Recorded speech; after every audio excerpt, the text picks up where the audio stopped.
નમઃ સંસ્કૃતાય. તો આજે આપણે વેદના અંગ છડ વેદાંગ વિશે ભણીએ. તો વેદાંગો દ્વારા મંત્રોના અર્થ, તેમની વ્યાખ્યા તથા યજ્ઞમાં તેમના વિનિયોગ વગેરેનો બોધ થાય છે. વેદાંગ 6 છે: શિક્ષા, કલ્પ, વ્યાકરણ, નિરુક્ત, છંદ અને જ્યોતિષ.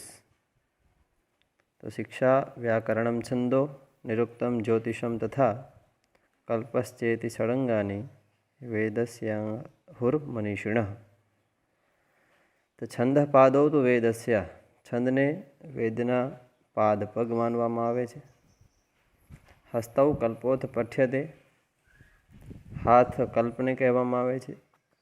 જ્યોતિષામયનમ ચક્ષુર, જ્યોતિષને ચક્ષુ કહેવામાં આવે છે. નેત્ર.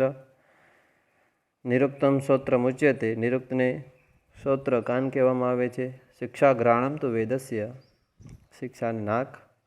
મુખમ વ્યાકરણમ સ્મૃતમ, અને વ્યાકરણને મુખ કહેવામાં આવે છે. તસ્માત સાંગમ અધિત્યૈવ બ્રહ્મલોકે મહીયતે.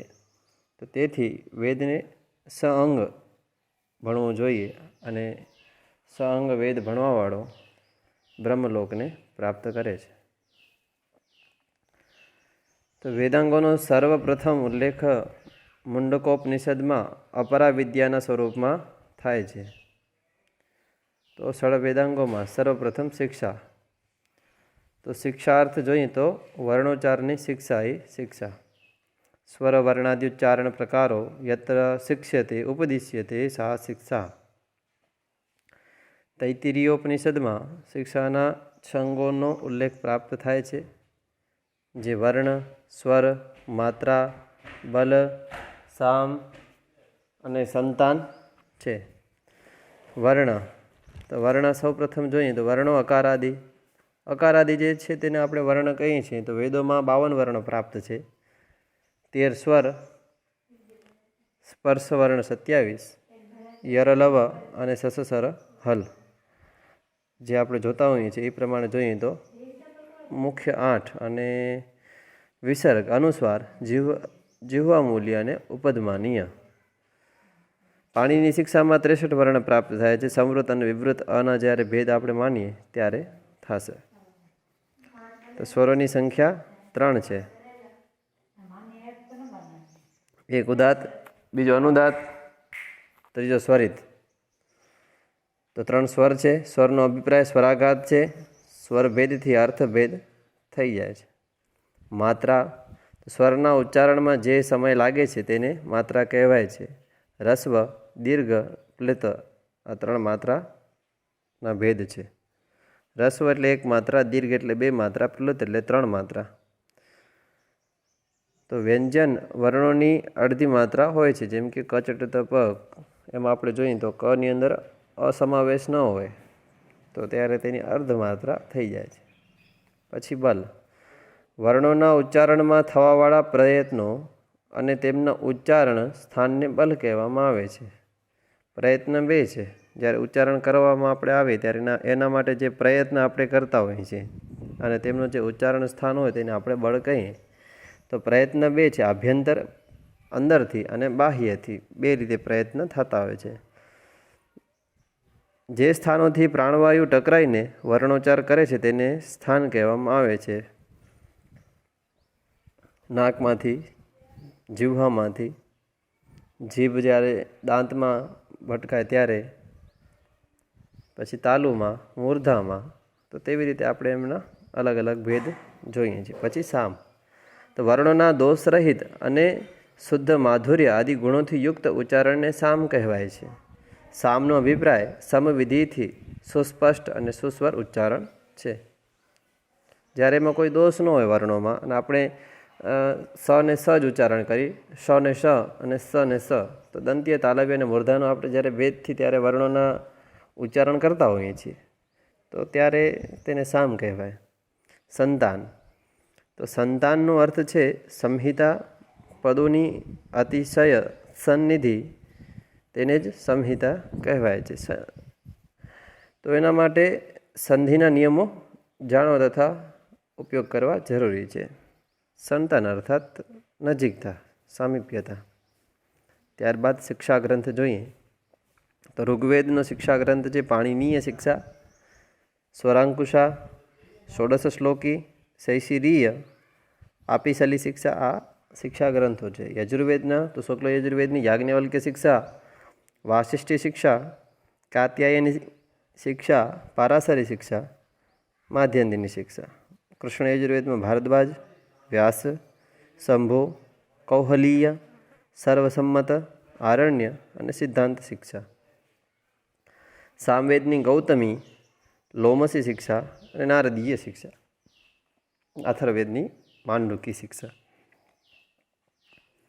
તો વર્તમાનમાં 35 શિક્ષા ગ્રંથો ઉપલબ્ધ છે. તે ગ્રંથોમાંથી 32 ગ્રંથોનો એક સંકલન કરી શિક્ષા સંગ્રહ નામનો ગ્રંથ જોઈ શકીએ છીએ. પાણીની શિક્ષાનો પરિચય જોઈએ તો 60 શ્લોક છે. એવું કહેવાય છે કે પાણીની તેમની રચના કરી, વિદ્વાનોનો તેમાં મતાંતર છે. વૈદિક લૌકિક માટે ઉપયોગ છે, અર્થાત વૈદિક વ્યાકરણ અને લૌકિક વ્યાકરણ બે માટે તે જરૂરી છે. યાજ્ઞવલ્ક્ય શિક્ષામાં 232 શ્લોક છે અને નારદીય શિક્ષા સામવેદીય સ્વરોનો વિસ્તારથી વર્ણન છે. ત્યારબાદ છે વ્યાકરણ વેદાંગ. તો વ્યાકરણ વેદાંગમાં જે શાસ્ત્ર દ્વારા શબ્દોની પ્રકૃતિ પ્રત્યેનું વિવેચન કરવામાં આવે તેને વ્યાકરણ કહેવાય છે. વ્યાક્રિયંતે વિવિચ્યંતે શબ્દાઃ અનેન ઇતિ વ્યાકરણમ. તો વ્યાકરણ શાસ્ત્રના બે ભેદ છે, એક વૈદિક અને બીજો લૌકિક. વેદનું વ્યાકરણ અને સામાન્ય ભાષા જે વ્યવહારમાં છે તે લૌકિક વ્યાકરણ.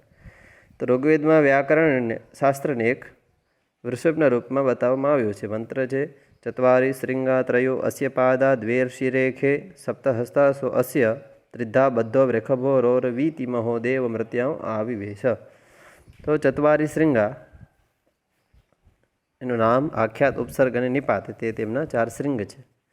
ત્રયો પાદાહ ભૂત, ભવિષ્ય અને વર્તમાન જે કાલ છે તે તેમના પગ છે. 7 વિભક્તિઓ તેના 7 હાથ છે. અને ત્રિધા બધો 3 જગ્યાએથી તે વૃષભબદ્ધ છે, અર્થાત ઉરુ ઉરથી ઉચ્ચારણ, શિરહ માથાથી અગ્ર માથાના સૌથી ઉપરથી અને કંઠ ઉરશિર કંઠસ્થ તથા જે ઉચ્ચારણ સ્થાન છે 3 તે તેથી બંધાયેલો છે. તો શબ્દોની વ્યુત્પત્તિ તથા અર્થબોધ માટે વ્યાકરણનું જ્ઞાન આવશ્યક છે. વ્યાકરણ શાસ્ત્રના મુખ્ય 5 પ્રયોજનો છે રક્ષા, ઉહ, આગવ, લઘુ, લાઘવ અને સંદેહ અર્થાત અસંદેહ. રક્ષા તો રક્ષા વેદોની રક્ષા માટે વ્યાકરણ ભણવું જોઈએ. ઉહ તો યથાસ્થાન વિભક્તિ પરિવર્તન વાચ્ય પરિવર્તન માટે વ્યાકરણ ભણવું જોઈએ. પછી આગમ, બ્રાહ્મણને નિષ્કામ ભાવથી વેદ ભણવું જ જોઈએ. પછી લઘુ, લઘુતા માટે, કારણ કે આપણે શ્લોક જોઈએ છે કે અર્ધમાત્રા લાગવે ને પુત્રોત્સવ મન્યતે. તો લઘુતા માટે, અને લઘુતા હોય તો વસ્તુ સરળતાથી ઝડપથી યાદ રહે છે. તેથી અસંદેહ શબ્દ અને અર્થ વિષયક સંદેહના નિરાકરણ માટે. અને વ્યાકરણમાં મુનિત્રય જોઈએ તો પાણીની, કાત્યાયન અને પતંજલિ મુખ્ય 3 મુનિ છે. પ્રાતિશાખ્ય ગ્રંથનો સામાન્ય પરિચય જોઈએ તો ઋગ પ્રાતિશાખ્ય તો સંબંધ ઋગ્વેદની સાકલ શાખાથી જે અપર નામ પાર્ષદ અને પારિષદ છે. રચનાકાર આચાર્ય શૌનક છે. તૈત્તિરીય પ્રાતિશાખ્ય યજુર્વેદનું છે. કૃષ્ણ યજુર્વેદથી તેનો સંબંધ છે. 2 પ્રશ્ન, એક પ્રશ્નમાં 12 અને બીજામાં 12, કુલ 24 અધ્યાય છે. સામવેદીય પ્રાતિશાખ્ય પુષ્પસૂત્ર પ્રણેતા પુષ્પઋષિ, 10 પ્રપાઠક. સંબંધ સામગાનથી છે. સ્તોભનું મુખ્ય રૂપથી વિવેચન. ઋક્તંત્ર સામવેદની કૌથુમ શાખાથી સંબંધ, 5 પ્રપાઠક, 280 સૂત્ર. રચયિતા શાક્ટાયન. ત્યારબાદ અથર્વવેદીય પ્રાતિશાખ્ય ગ્રંથો તો શૌનકીય ચતુરાધ્યાયિકા છે તો એમાં 4 અધ્યાય હશે. લેખક તેમના શૌનક છે. અથર્વવેદ પ્રાતિશાખ્ય ડૉક્ટર સૂર્યકાંતે 1940માં તેને લાહોરથી પ્રકાશિત કર્યું હતું. પછી છંદ વેદાંગ, છંદાંશી છાદનાત અર્થાત છંદ ભાવોને આચ્છાદિત કરીને તેમને સમષ્ટિરૂપ પ્રદાન કરે છે એવું યાસ્કાચાર્યનું વચન છે. યદક્ષર પરિમાણમ તત્છંદ, જેમાં વર્ણો અને અક્ષરોની સંખ્યા નિર્ધારિત હોય તેને છંદ કહેવાય છે એવું કાત્યાયન કહે છે. વૈદિક છંદોનો આધાર અક્ષર કે વર્ણોની સંખ્યા છે. છંદ વેદાંગોનો પ્રતિનિધિ ગ્રંથ છંદસૂત્ર છે. છંદસૂત્રમાં 8 અધ્યાય છે. તે છંદસૂત્રના રચનાકાર આચાર્ય પિંગલ છે. વૈદિક છંદના 2 ભેદ થાય છે, એક અક્ષર ગણના અનુસારી અને પાદાક્ષર ગણના અનુસારી. એક અક્ષરોની ગણના કરીએ તેવી રીતે અને પછી પદોની અક્ષરની ગણના થઈને 2 રીતે થાય. તો વૈદિક છંદ 26 છે. ઋગ્વેદમાં 20 છંદ જ પ્રયુક્ત થયા છે. તેમાં પણ પ્રમુખ 7 છંદ છે.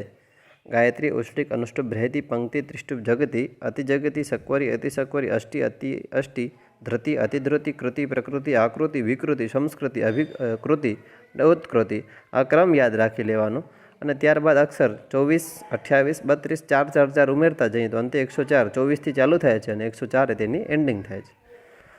ત્યારબાદ છંદમાં જ્યારે એક અક્ષર ઓછું હોય ત્યારે નિચૃત થઈ જશે.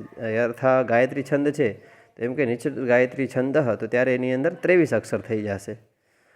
જ્યારે એક અક્ષર વધારે હોય ત્યારે તે ભૂરિક થઈ જશે. યથા કહીશું કે ભૂરિક ગાયત્રી છંદ તો તે 25 અક્ષરનું થઈ જશે. જ્યારે 2 અક્ષર ઓછા હશે તો ત્યારે તે વિરાટ થઈ જશે. તથા વિરાટ ગાયત્રી છંદ એમ કહેશું તો 22 અક્ષરનું થઈ જશે. અને જ્યારે 2 અક્ષર વધારે હોય ત્યારે તે સ્વરાટ થઈ જશે, ત્યારે તેમાં 26 અક્ષર થશે. તો બધા છંદોમાં આ નિયમ ચાલશે. નિરુક્ત વેદાંગ તો રચનાકાર તેમના યાસ્કાચાર્ય છે. તે 12 અધ્યાય તથા તેની અંદર 2 અધ્યાય પરિશિષ્ટ છે. તો જોઈએ તો કુલ 14 અધ્યાય છે. અધ્યાય 1 થી 3 નૈગંટુક કાંડ છે. અધ્યાય 4 થી 6 નૈગમ કાંડ અને અધ્યાય 7 થી 12 દૈવત કાંડ છે. અર્થાવબોધે નિરપેક્ષતયા પદજાતમ યત્રોક્તમ તન નિરુક્તમ શયણ. એવું કહે છે કે વેદોના અર્થોને જાણવા તથા વેદમંત્રોના અર્થો સ્પષ્ટ કરવા માટે તથા કઠિન શબ્દોની જે વ્યુત્પત્તિ છે તે નિરુક્ત કરે છે. નિરુક્તને શબ્દ વ્યુત્પત્તિ શાસ્ત્ર પણ કહેવામાં આવે છે, કારણ કે ઘણા બધા એવા વચનો છે તેમની તે નિર્વચન એમાંથી આપણને જોવા મળે છે. ઘણા એવા શબ્દોની નિરુક્તમાં શબ્દોનું નિર્વચન 3 પ્રકારે કરવામાં આવ્યું છે: પ્રત્યક્ષ, પરોક્ષ અને અતિપરોક્ષ. તો નિરુક્તમાં 4 પ્રકારના પદ છે: ચત્વારી પદ જાતાની નામાખ્યાતે ચ ઉપસર્ગ નિપાતાશ્ચ. નામ, આખ્યાત, ઉપસર્ગની નિપાત 4 પ્રકારના પદ આપણે નિરુક્તમાં જોઈએ છીએ. તો યાસ્કના પૂર્વવર્તી નિરુક્તકારો જોઈએ તો આગ્રાયણ, ઔપમન્યવ, ઔર્ણવાભ, ગાર્ગ્ય, ગાલવ, વાર્ષાયણી, શાકપુણી તે પૂર્વવર્તી નિરુક્તકાર છે.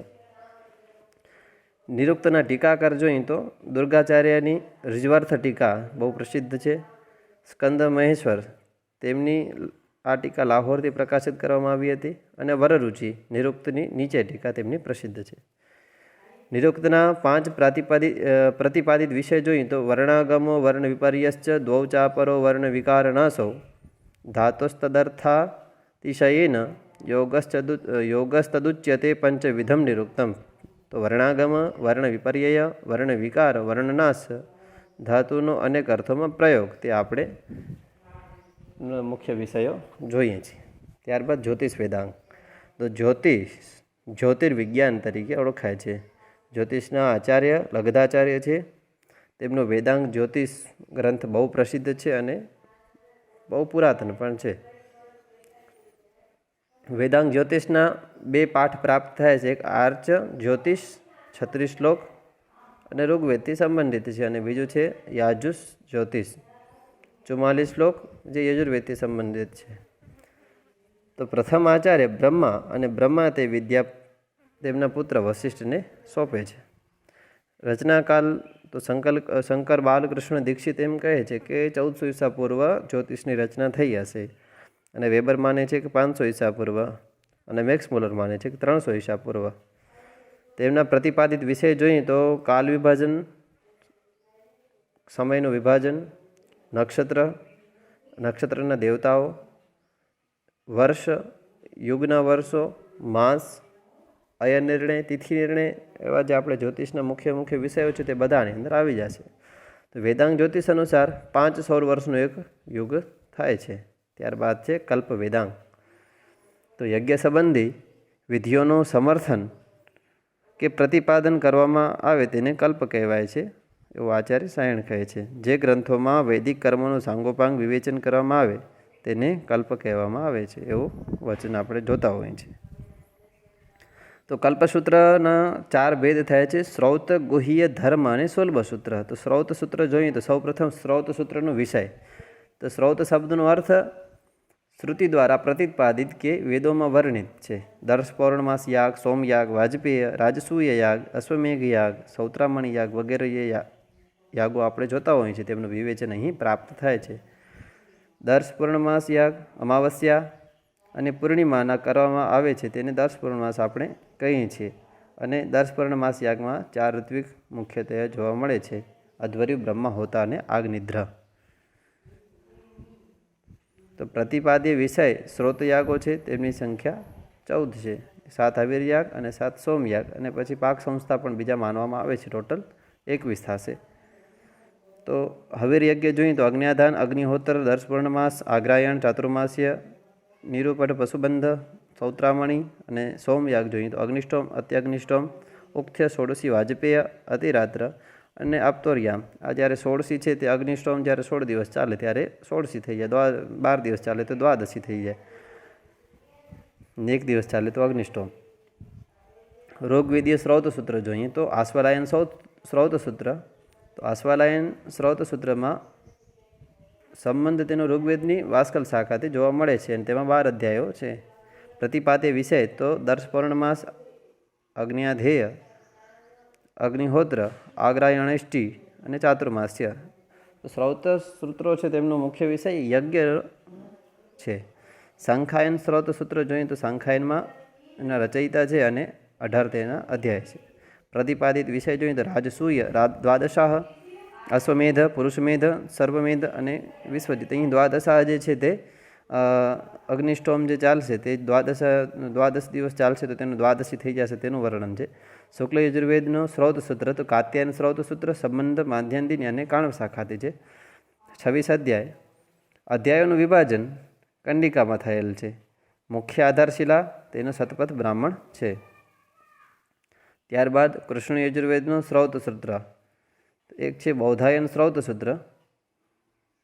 તો બૌધાયન તેમના રચયિતા છે, તેથી તેને બૌધાયન શ્રૌત સૂત્ર કહેવાય છે. 30 પ્રશ્નો અથવા તે અધ્યાય છે, તેમાં તે વિભક્ત થયેલ છે. તેનું સંપાદન પાશ્ચાત્ય વિદ્વાન કૈલેન્ડે કર્યું હતું. ત્યારબાદ છે આપસ્તંભ શ્રૌત સૂત્ર. રચયિતા આપસ્તંભ પોતે જ છે. સંબંધ તૈત્તિરીય શાખાથી એને 30 પ્રશ્નો અથવા અધ્યાયોમાં તે વિભક્ત છે. ત્યારબાદ છે સત્યાષાઢ અથવા હિરણ્યકેશી શ્રૌત સૂત્ર. તો સત્યાષાઢના રચયિતા છે. 24 પ્રશ્નો અથવા અધ્યાયોમાં તે વિભક્ત છે અને તૈત્તિરીય શાખાથી તેનો સંબંધ છે. વૈખાનસ શ્રૌત સૂત્ર. વિખનસ તેના રચયિતા, 21 અધ્યાય અને તૈત્તિરીય શાખાથી સંબંધિત છે. ભારદ્વાજ શ્રૌત સૂત્ર. તો તૈત્તિરીય શાખા. વાધુલ શ્રૌત સૂત્ર. તો તૈત્તિરીય શાખા અને 15 પ્રપાઠક અને અધ્યાય પણ કહી શકાય.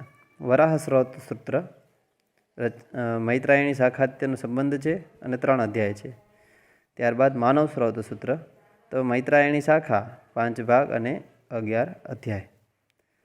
સામવેદીય શ્રૌત સૂત્ર ગ્રંથ જોઈએ તો આરસીય શ્રૌત સૂત્ર અથવા મશક કલ્પસૂત્ર. તાંડ્ય મહાબ્રાહ્મણથી સંબંધ છે. મશક ઋષિએ તેમની રચના કરી, તેથી તેને મશક સૂત્ર પણ કહેવામાં આવે છે.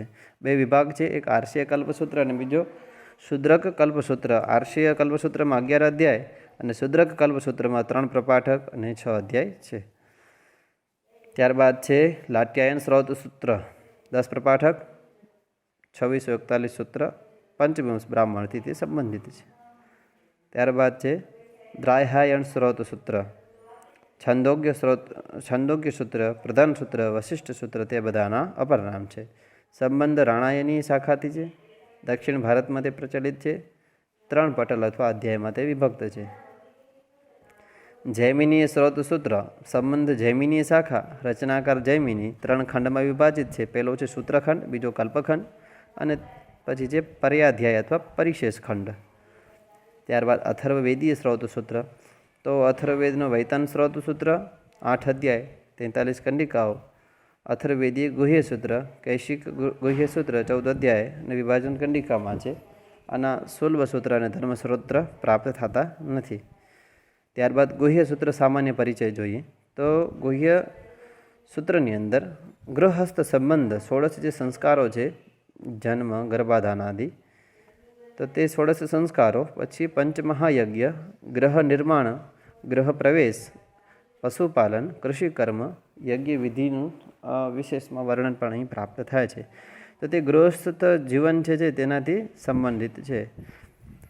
તો મુખ્યતયા જે આચાર્ય ગૌતમ છે તેમના દ્વારા 40 સંસ્કારો અને ગુહ્યસૂત્રો 42 સંસ્કારોને માને છે, તે તેમનું અહીંયા વર્ણન છે. તો ઋગ્વેદીય ગુહ્યસૂત્ર છે આશ્વલાયન ગુહ્યસૂત્ર. રચનાકાર છે આશ્વલાયન, 4 અધ્યાયમાં વિભક્ત છે. આશ્વલાયન ગુહ્યસૂત્ર બાદ છે સાંખ્યાયન ગુહ્યસૂત્ર, બાસ્કલ શાખાથી સંબંધિત. રચનાકાર સુયજ્ઞ અને 6 અધ્યાયમાં વિભક્ત છે. ત્યારબાદ છે કૌશિતકી ગુહ્યસૂત્ર. રચનાકાર સાંભવ્ય અને 5 અધ્યાયમાં વિભક્ત છે. શુક્લ યજુર્વેદના ગુહ્યસૂત્ર જોઈએ તો પારસ્કર ગુહ્યસૂત્ર. શુક્લ યજુર્વેદની 2 શાખાથી તેનો સંબંધ છે. 3 કાંડ અને તે 3 કાંડ કંડિકાઓમાં વિભક્ત છે. રચનાકાર આચાર્ય પારસ્કર પોતે જ છે. પ્રથમ કાંડ, તેની અંદર હોમનો સામાન્ય નિયમ, વિવાહ વિધિ, ગર્ભાધાનથી અન્નપ્રાશન સંસ્કાર સુધીનું વર્ણન છે. ષટર્ગ્યા કે તે બધાની અંદર વર્ણન આવશે, રાજા, વૈવાહિકો, વિપ્રાન આદિ. પછી દ્વિતીય કાંડ ચૂડાકર્મ, ઉપાકર્મ, અનધ્યાય અને સીતાયજ્ઞનું વર્ણન છે. તૃતીય કાંડમાં દાહવિધિ અને સભા પ્રવેશનું વર્ણન છે. પછી ત્યારબાદ છે કૃષ્ણ યજુર્વેદના ગુહ્યસૂત્ર. તો પ્રથમ છે બૌધાયન. રચનાકાર બૌધાયન, 4 પ્રશ્ન અથવા અધ્યાય. વિષય વિવાહ, ગર્ભાધાન અને શ્રાદ્ધ. ગ્રસ્ત જીવનથી સંબંધિત છે, તો વિષયમાં તો બહુ કાંઈ ખાસ ફેરફાર થશે નહીં, બધામાં સેમ વિષય તો હશે જ. માનવ ગુહ્યસૂત્ર. રચનાકાર માનવ. અધ્યાય 2 અથવા 2 પુરુષ. મૈત્રાયણી શાખાથી સંબંધિત છે.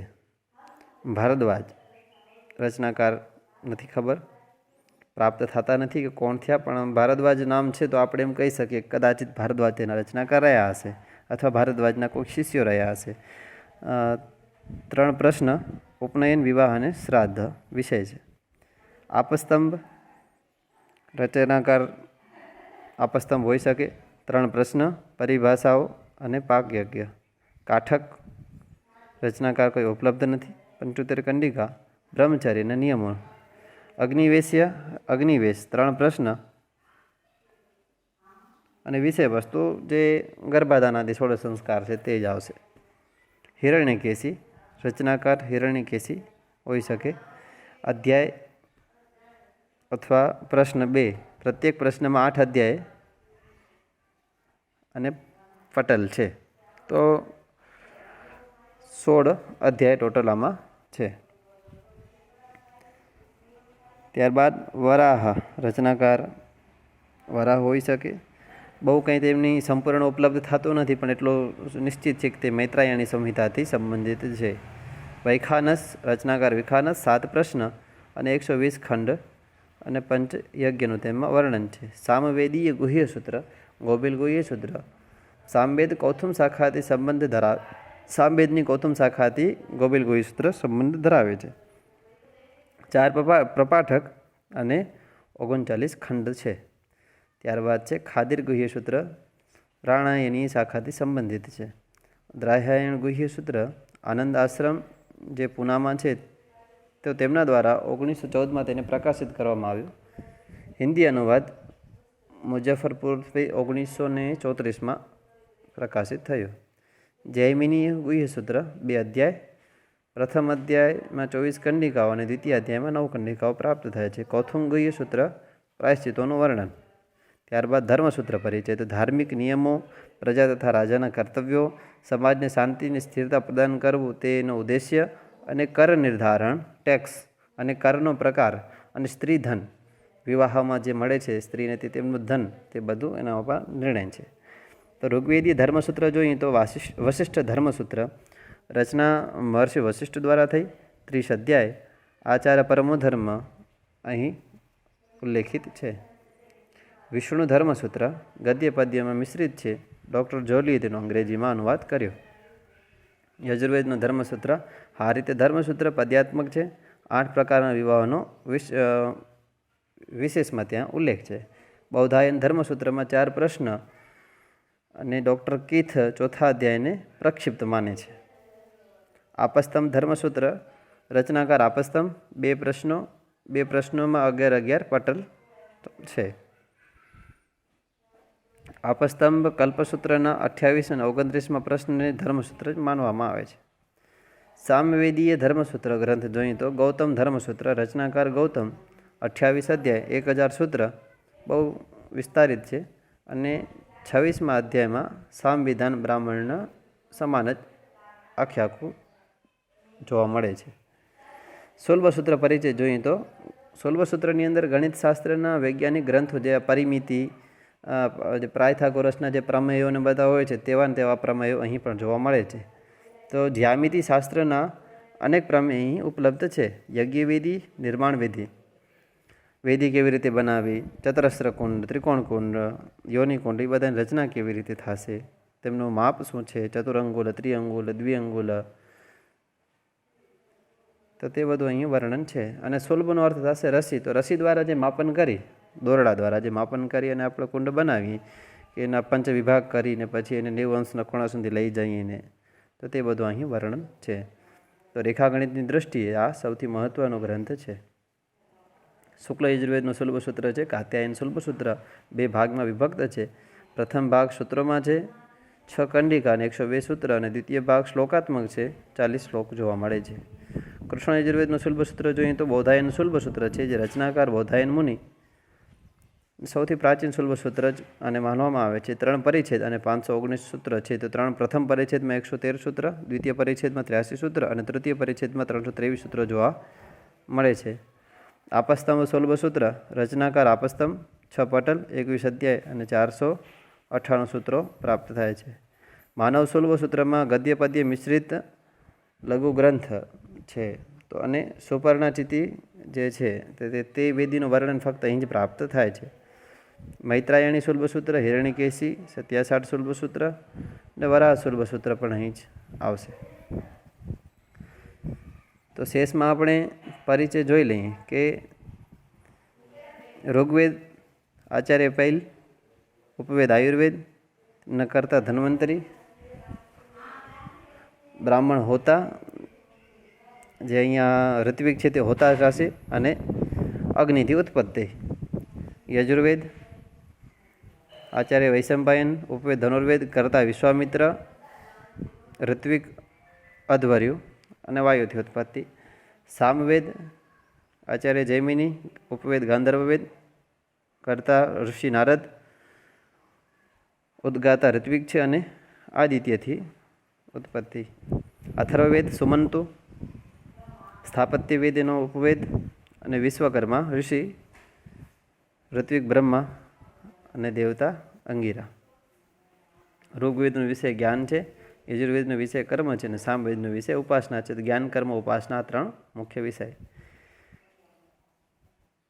તો વૈદિક વાંગ્મયના 4 વિભાગ આપણે જોતા હોઈએ છીએ: મંત્ર, બ્રાહ્મણ, આરણ્યક અને ઉપનિષદ. તો મંત્ર તો તે બધાનું સંકલન તે મંત્ર જ છે. ત્યારબાદ બ્રાહ્મણ. તો બ્રાહ્મણમાં ગ્રંથોનો કર્મ તેમનો મુખ્ય વિષય છે, આરણ્યકનો ઉપાસના અને ઉપનિષદનું જ્ઞાન.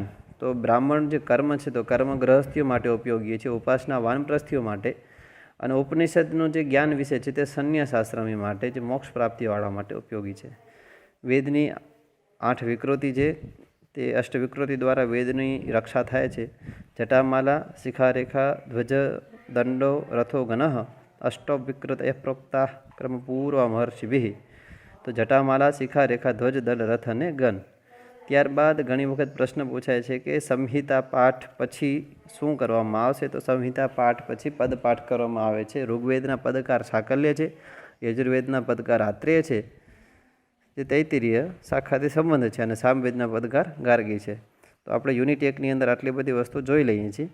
અને આજે ટોટલ ઋગ્વેદથી લઈને અત્યાર સુધીમાં જે આપણે ભણ્યા છે તેની નોટ્સ તમને ડિસ્ક્રિપ્શનમાં મળી જશે, ત્યાંથી તમે ડાઉનલોડ કરી લેશો. નમો સંસ્કૃતાય. જય શ્રી કૃષ્ણ.